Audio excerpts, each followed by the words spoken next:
histogram, and it's also going to look at the manipulate function.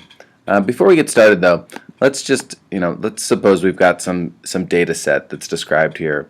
So we've got data set A, and if I press Shift and Enter, now I've defined A. So some things that you might want to be able to do, so we could find the median of A, and we're using brackets here to say the median of A. So Shift Enter. Remember, always use Shift Enter to execute that function. So we said we can find the median, we can find the mean, and say you want to have a number that is a decimal instead of a fraction. So we could say give a numerical approximation, and now we've turned it into a decimal. Other things you might be interested in doing, standard deviation. So, and again, you might want to do this.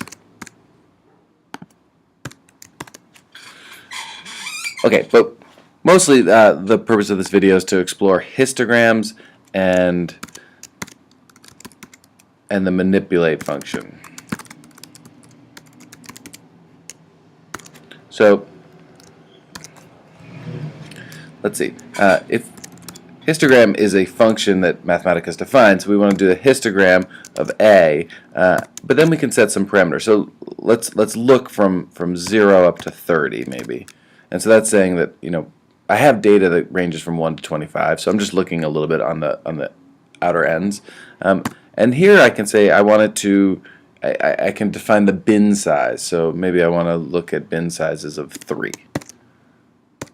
And now,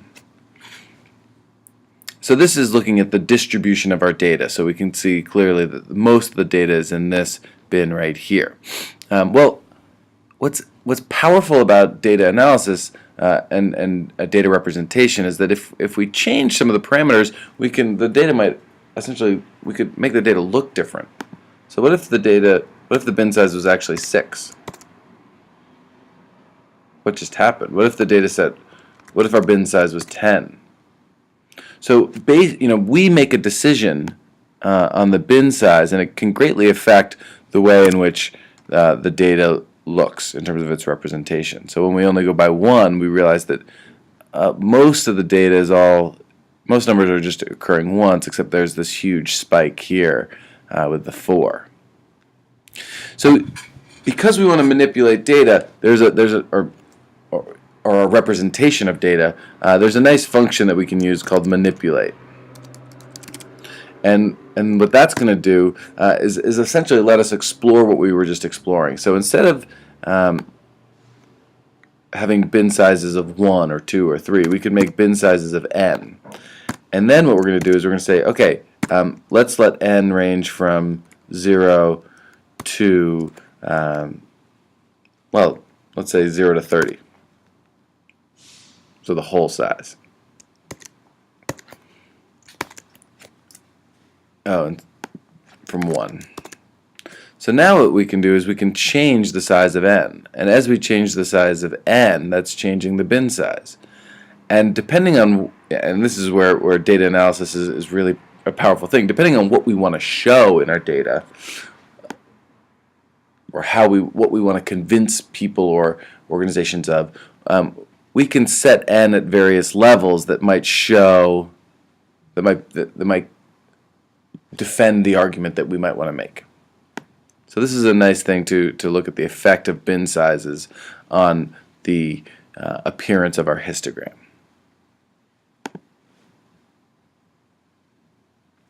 Okay, and the last thing that you might want to do is export the histogram. So I'm just copying and pasting over here. So I want to export, maybe I'll call it, sure, just histogram. I'm going to export it as a JPEG, and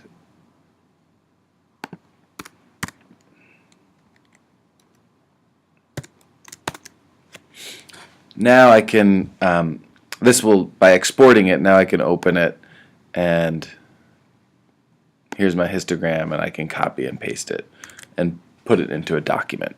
Okay, that's all, folks.